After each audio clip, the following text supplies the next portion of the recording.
Hi, this is Rolf, Garborg. Where do I start about George?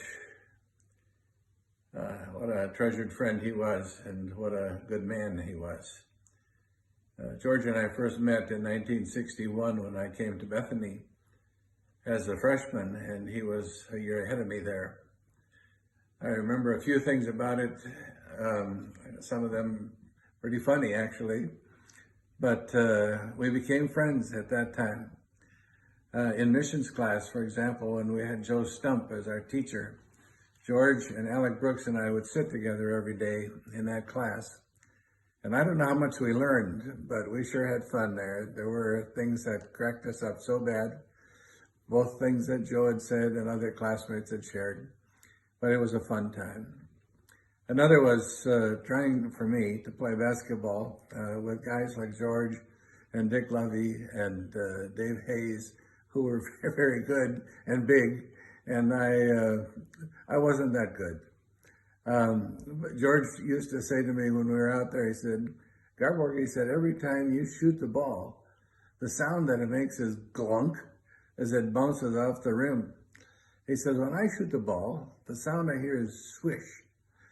And from then on, George and I, we had a lot of nicknames for each other, but Glunk and Swishy were the two nicknames that we would go by most of the time.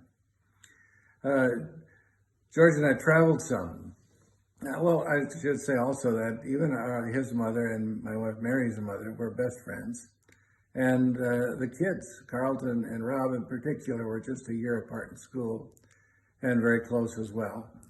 Carlton even spent 3 months with George and Rob and Paul Dowling and Dave Miller, I think, down in Brazil and Paraguay together back 25, 30 years ago.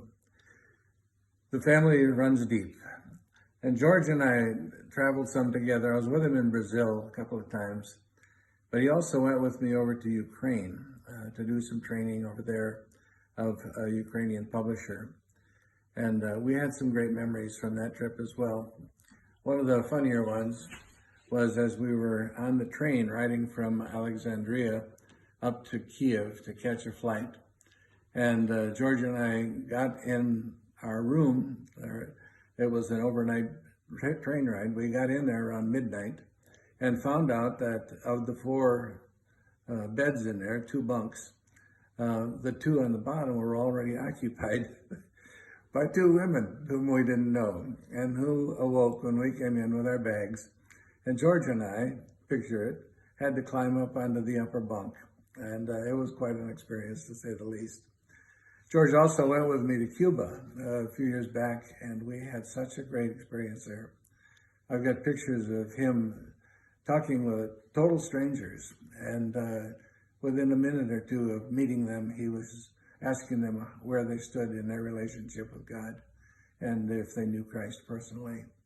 George was not a missionary by title. George was a missionary at heart. And everywhere he went, his primary concern was to talk to people about the Lord and to let them know who he is and what he can do for them. I'm going to miss George. We would go regularly to Edelweiss Bakery here in town in Prior Lake and sit and have coffee and rolls and talk about memories that we had, but also what God was doing in our lives at the time. George offered to help me write another book, and I failed to take advantage of that. He also wanted to go with me or take me down to Brazil and be my interpreter and let me do some teaching on blessing down there. And now that never happened, and nor will it. I love George. He was a brother, he was a friend, and I am going to miss him greatly. Rob and Marcy, I just want to tell you that you are blessed beyond words to have such a good dad. And I know he loved you dearly. Thank you. God bless you all.